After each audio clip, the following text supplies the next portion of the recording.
It's great to be here. Nat Malkus, Senior Fellow at AEI. This has been pretty inspiring, so buckle up because what's about to come is not terribly inspiring. It's a little bit of a downer, but I do think it's important. I'll make the argument that absenteeism is the #1 problem in public schools, and not just in public schools. We were just mentioning the pandemic, and that's actually where this story starts. I am an analyst at AEI, or a senior fellow. I'm a data guy, bring the data all day. In March 2020, let's see, I'm not getting my, there it is. In March 2020, schools shut down. And I'm sitting at my house thinking I'm the data guy, and I don't have any data. I have no idea what's going on. So I followed that dictum. If you don't have the data you want, go get it. And that turned into the Return to Learn tracker. We started that, actually worked with Alex Audette, who is here, burning the midnight oil to track school closures for the entire 2021 school year. We tracked 8,600 school districts every week for the entire year. This is a point in January. We had to categorize these generally as whether they were fully remote, whether they were fully open, or somewhere in between. And my clicker is either insensitive or very sensitive. Here's what you can see in the patterns from November to June. The blue is the percentage of districts that were fully closed. The yellow is the somewhere in between, and the green are those that were fully open. The reason I show this is because there were big differences in these patterns. We know that the closures were a big deal and that the pandemic was a big deal. But if we look here, you can see on the right side of the screen here are the majority Biden districts that voted in 2020. And on the right side of the screen are the majority Trump districts. And again, you can see the blue are the closures. Again, that's from November to June. So you can see a huge difference here. And I'm here to tell you that after gathering all this data, and believe me, it took a lot of work to check all those districts every week, that if it was these differences in closures, I would be the guy to tell you it's the closures. It was the closures, stupid. But it's more than that. Of course, we do know that one thing that stemmed from these closures is pandemic learning loss. And I think this is not going to be a surprise to anybody. This is not my graphic, but it's from the New York Times. And it shows a couple of things. First of all, it shows a huge drop in student scores over the pandemic. That's this drop here. It also shows that those drops, while huge, are much smaller than the difference between the richest and poorest districts. The difference there is huge. But it also shows that both on the catch-up and in the learning loss, that the poorest districts were hit hardest. They were also hit hardest by the closures. And when you look at this historic pandemic learning loss, I think a lot of people think, well, that has got to be the #1 post-pandemic issue in public schools, right? And I'm here to argue that it's not. So having tracked all this data, we have turned the page a couple of years ago when we started seeing these trends in chronic absenteeism go up. And I thought at that time, here's my chance to have a little bit of a better story at the cocktail party, right? Yeah, the absenteeism, it got bad, but you know what? We're hitting the ground running again. We're coming back from the pandemic. And I'm afraid that's not what happened.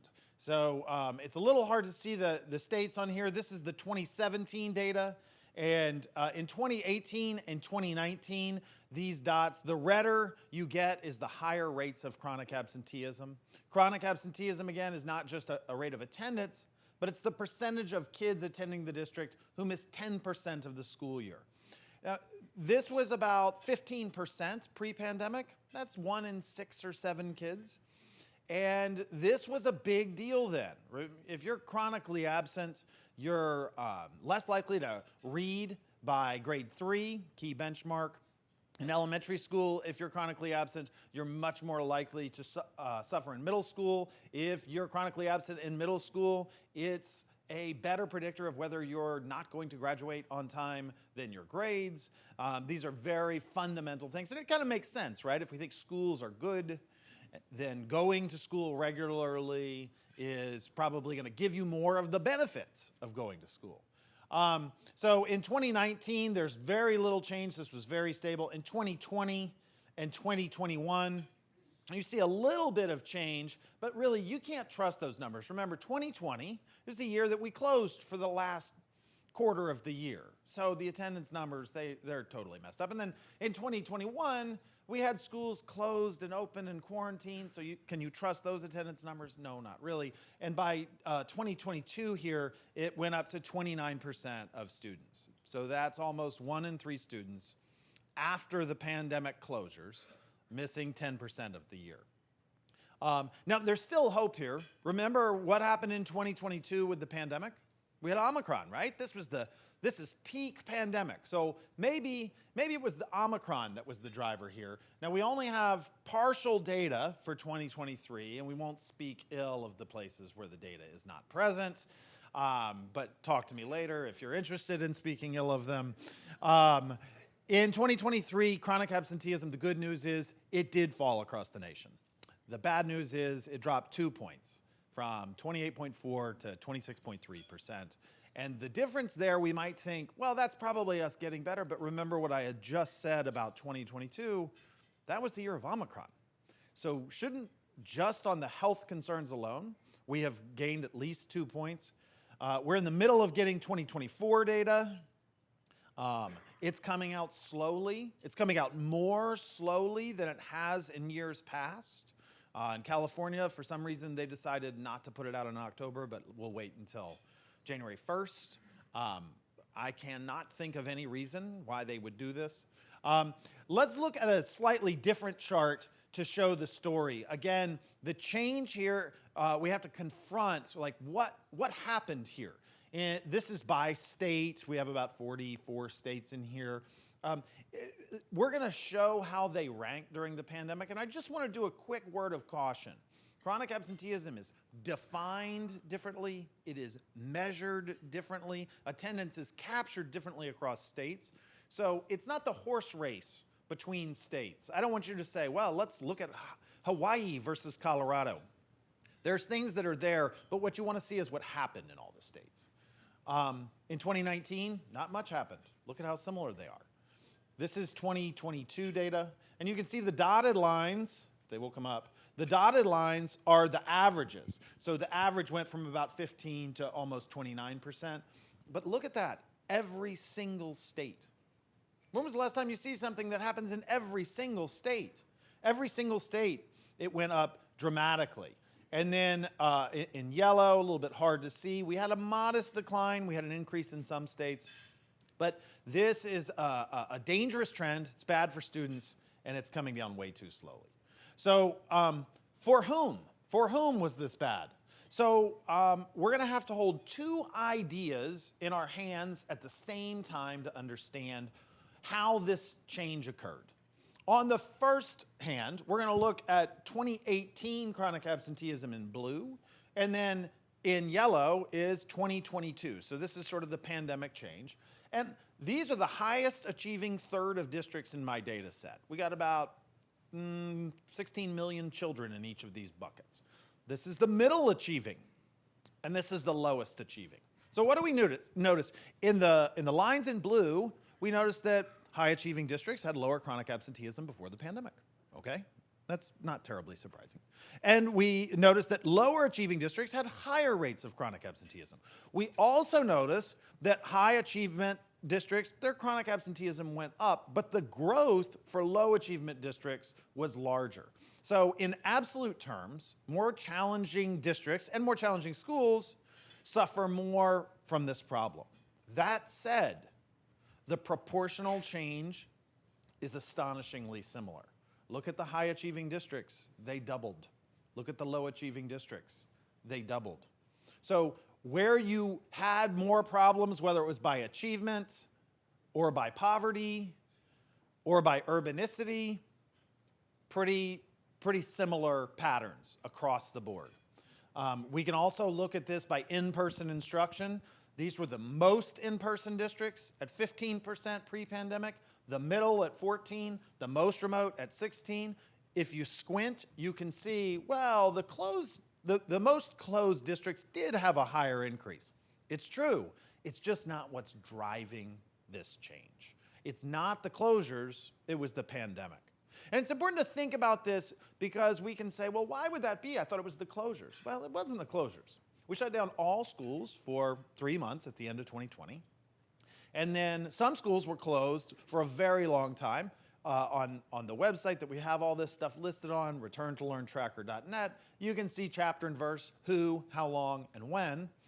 However, the schools that we don't have sort of the data on had a really bumpy pandemic. Right? We had quarantines. We had, remember the social distancing? Seems like we could forget about it. It wasn't that long ago. We had the masking wars. We had lots of struggle in these schools, and we had a lot of strong messages that went home to parents. And they said, if you are not careful, you could get sick and some people will die. Okay. Prudent, we should take measures to change that, but we never had a pivot back in the messaging. We never had clear signals, certainly not signals that were salient enough for parents to think, oh, someone might actually get hurt if we don't turn around these behaviors that are associated with the pandemic, that say, get your kids back to school on a regular basis. So I think that a lot of this is sort of behavioral change. Let me show one other aspect of. This is by student race. This is student level data for almost every state. California is not in here, but you can look at the all students rate. This is from 2020 to 2022. This is the latest federal data that's available on this. And you can see slightly different numbers, but it's 14% to 29%. And the thing that I want you to notice is, again, by race, we can see that Asian students, and to a lesser degree, white students, again, similar pattern, right? Lower absenteeism pre-pandemic relative to Black and Hispanic students, and it grew. But look at the proportional rise. Almost dead on down the line. So again, this is not a problem that we're facing that is for, well, it's for those disadvantaged kids, or it's for somebody else's school district. It really has been across the board. This is the 2022 data, and when we look at the 2023 data, we see it got a little better. And then these are all the states that have the 2024 data out. Fortunately, we're seeing a pretty similar pattern where we're seeing additional declines, but we're not seeing them fast enough. So I have to kind of forecast this because many states, they've only had about 6 months, so they can't really run these attendance numbers that quickly. That's me being facetious. They should have them out. But with these states, I can sort of guess at what we're looking at. We had a drop of 2 points and change between 2022 and 2023. I expect to have about a 2-point drop. I hope for a much better drop, but I don't expect it. And the real fear is, if this doesn't come down soon now, are we just going to get to a new normal where, some level of absenteeism where another 5 million kids are chronically absent every year is just the cost of doing business. There are some differences that I want to show. Now, let me just be very careful when I say this. I'm going to show some data for charter schools and for private schools. I am reticent to show these data, and I'll tell you why. They're from one state each. They don't necessarily reflect patterns across the nation. So this is not necessarily charter-ness or private school-ness, but if you have the data, you got to show it. So this is California traditional public schools and California charters, and pretty similar. Now, one other thing to say about this is all of California's traditional public schools and all their charters, okay? Not necessarily in the same places, right? We couldn't just say, well, these are easy comparisons, so just keep that in mind. These aren't They're not exactly apples to apples because, you know, a lot of rural schools without charters nearby are in here. The 2022 numbers, you see a larger jump for the traditional public schools. And let me just again say, what does this mean? I don't want to overload this, but you could think that, well, if there were charters in California that are more concentrated in disadvantaged areas, we might actually see a larger jump in charters than for the state. It's not what we see. And then in 2023, I apologize, in 2023, we see, fortunately, a relatively large drop for traditional public schools, but charters are pretty similar and are coming down faster.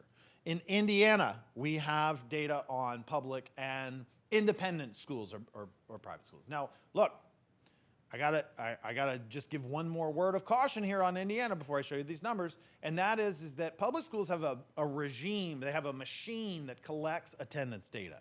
So we kind of know what that looks like. I have no idea how private schools provide attendance data or how reliable it is. So your mileage might vary on here, but the differences are pretty clear. Private schools had a somewhat lower absenteeism. They had a much smaller increase in absenteeism, and we have it all the way to 2024. And if I can click it, and you can see that in Indiana, they're making strides. Their superintendent is working hard at the state level. The private schools are sort of getting back into shape quickly. So what happened here, and what are we facing? I think that this is a graphic the New York Times put up on this in April, and I think it does a really good job to just promote the question of where are we headed? Because you see, wow, there's a huge pandemic jump. There's no doubt about it. It was the pandemic. The question is, if it unfroze during the pandemic and we saw a change, the real question is, where is it going to refreeze?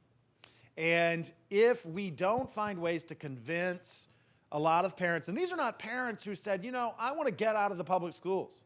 You can't be in this data if you got out of the public schools.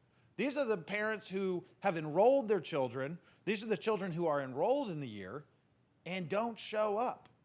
So the question is, where will we get back? And the reason that I want to argue for everyone that this is the #1 problem in public education, maybe in education generally, is that students are going to suffer when they don't get the most out of the schools that they have. And they are not doing that at a large scale. The second reason that I think this is the most important problem is because I know we can fix it. You know how I know that? Because about 5 years ago, we had drastically different rates. So it's not an impossible thing. This is not sort of no child left behind. We can get 100% to proficiency, sort of a pipe dream. This is, let's get back to the things that we used to do, at least back that far. And the third one is, I think pandemic learning loss is a huge issue. It is unsolved. I just don't think that there's any road to fixing that doesn't run through fixing this. So that's all I have. Thanks for putting up with so many slides. And Jeannie, I think you're going to come up here and grill me. So please do.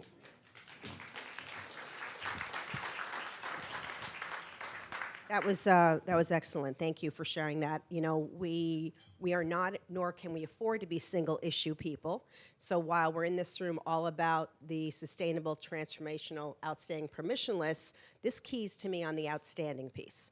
So why is it important for people who are breaking the China, who are outside of the system in many ways, not all, we have traditional public charter, et cetera here, but why do they have to know this? Where's the impact on their community, on their school, on their groups? Yeah, I think there's a few ways to pay attention to this. So #1, just as a citizen, I want to just say this is a tax. It is a tax on your state. Your state is still spending money on schools, and kids are getting less out of it because of a behavior on the part of families.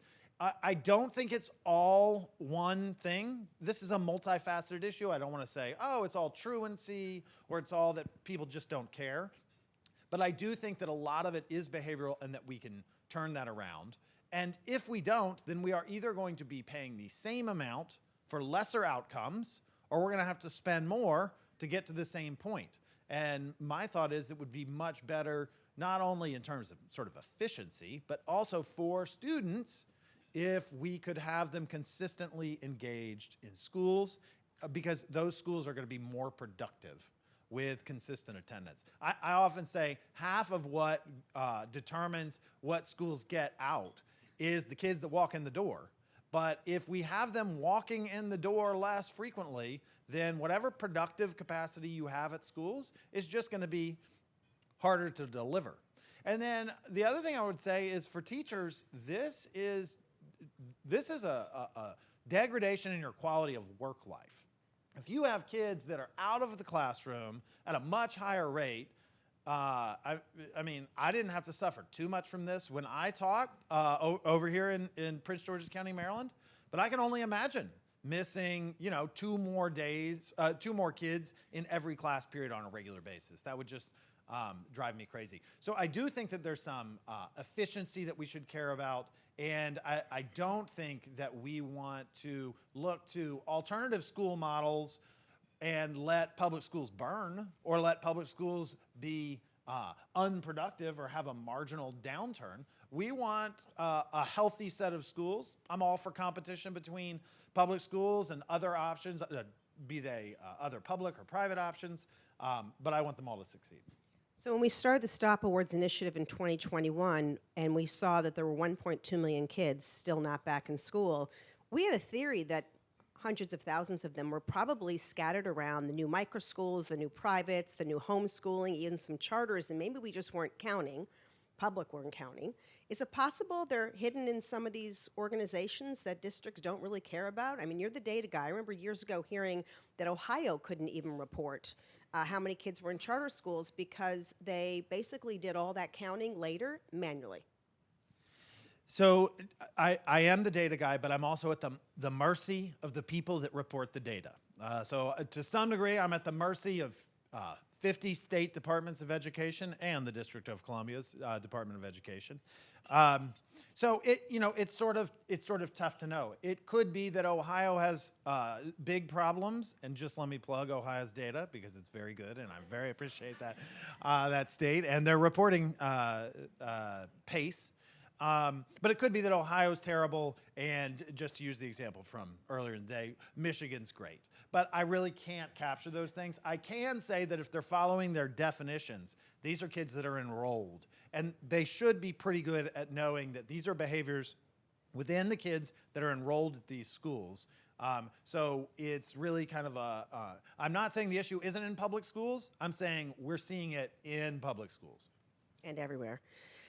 Just to switch in our final couple of minutes, you and I have talked about your interest and your research that is going to be coming out soon about equity and fairness in education choice programs.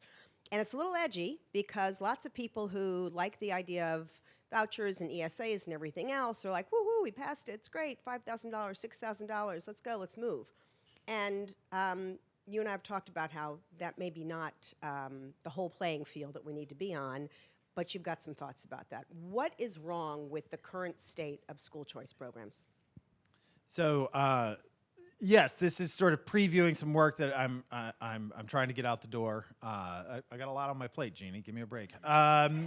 But I will say, look, directionally, I think ESAs are moving in the right direction. I think vouchers and tax credit scholarships are also moving in the right direction. But I really think that it's important to look at 2 aspects of these that are going to be problems. They're not going to be solutions. One is, and again, there's lots of reasons for this. It's hard to get it through the legislature. We only have so much state dollars going to education. We can't get access to the local dollars.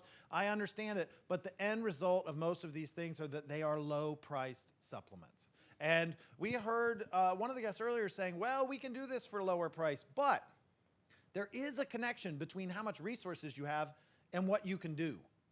And these are basically instruments that are by and large asking private schools to work on the cheap. And so if you're an economist, you would say, we are encouraging the production of inferior goods, which really sounds bad, but it's true. So I understand that we would all like to say, hey, it'd be better if we had equal funding.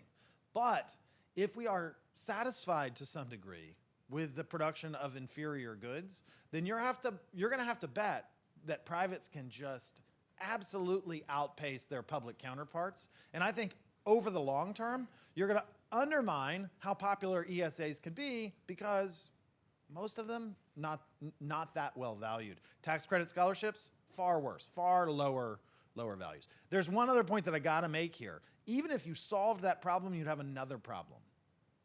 Most of the educational choice that we want to provide are for people that, are not in the upper echelon of income in Washington, D.C., but are families who need more help. If you make universal programs available, even at a higher cost, you're going to have sorting. You're going to have sorting because lower income folks can't top off. I'll tell you, in Washington, D.C., there's a lot of reasonably priced private schools, but a lot of them cost $25,000 a year. And those aren't the expensive ones. The expensive ones are $35,000. Now we can say, well, that's not a problem, but when we're typically talking about, four-figure ESAs, right, and most of them sort of low four figures, then the ability of poorer folks to stretch to get to where they want is much less than wealthier folks. So it's not only the level, it's also what they can put on top of that level that's really going to constrain these instruments. So stay tuned. Thank you so much, Nat Malkus, for educating us on this and for giving the caution that is so important in policymaking and research. Thank you for joining us. Thank you.